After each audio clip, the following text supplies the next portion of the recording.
Complex theories को अच्छे से अरेंज करके इस बुक में प्रेजेंट कर दिए। तो एक बहुत ही नाइस वर्क लिखा है उन्होंने। Next we will read the play of meanings. Okay, तो पहले तो हमने इसके टाइटल को ही समझना है कि इसका टाइटल का क्या मीनिंग है। So we will read now. One of the most intellectually rich ideas explored in the handbook is the play of meanings. This concept is grounded in post-structuralist theory, especially in the ideas of Jacques Derrida.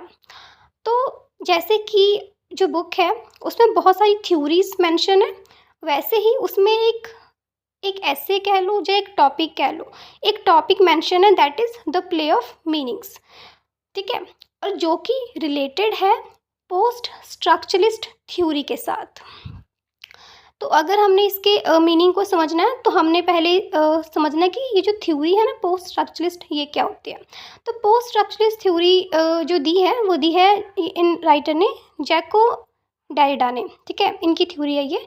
और इसमें बोला किया गया है, इसमें ये writer ये कहता है कि देखो, क्रिटिक भी है और राइटर भी है, वो ये कहते हैं कि जब भी कोई वर्क लिखा जाता है, जैसे कि सपोज एक पोइम है टू हिज कोई मिस्ट्रेस, ठीक है, बहुत ही फेमस पोइम है और बीइंग एन एमए स्टूडेंट आपको पता ही होगी, है ना। नहीं पता है तो you must go through it, because उसकी जो एग्जाम्पल है वो काइंड ऑफ बेस्ट एग्जाम्पल है पोस्ट स्ट्रक्चरलिस्ट थ्योरी को एक्सप्लेन करने के लिए।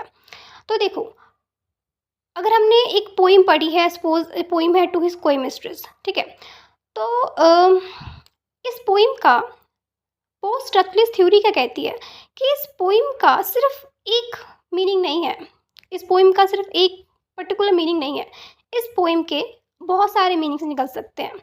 जैसे कि सपोज कोई भी वर्क लिखा है ना, तो जब उसको डिफरेंट रीडर्स रीड करते हैं, स्टूडेंट स्टडी करते हैं, तो ज़रूरी नहीं है कि सभी स्टूडेंट, सभी रीडर्स उसका एक ही मतलब निकालेंगे, उनको एक ही बात समझ में आएगी इस प्रॉपर वर्क को स्टडी करके, किसी भी वर्क को स्टडी करके।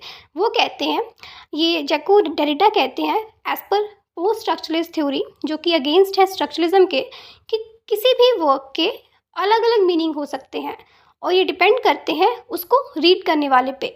ठीक है, कि उसका माइंड क्या कहता है, उसकी थिंकिंग कैसी है, वो उसको कैसे इंटरप्रेट करता है। तो एक वर्ड के अलग अलग मीनिंग हो सकते हैं और वो सारे मीनिंग सही हैं, जैसे कि यही इसका टाइटल भी है, द प्ले ऑफ मीनिंग्स।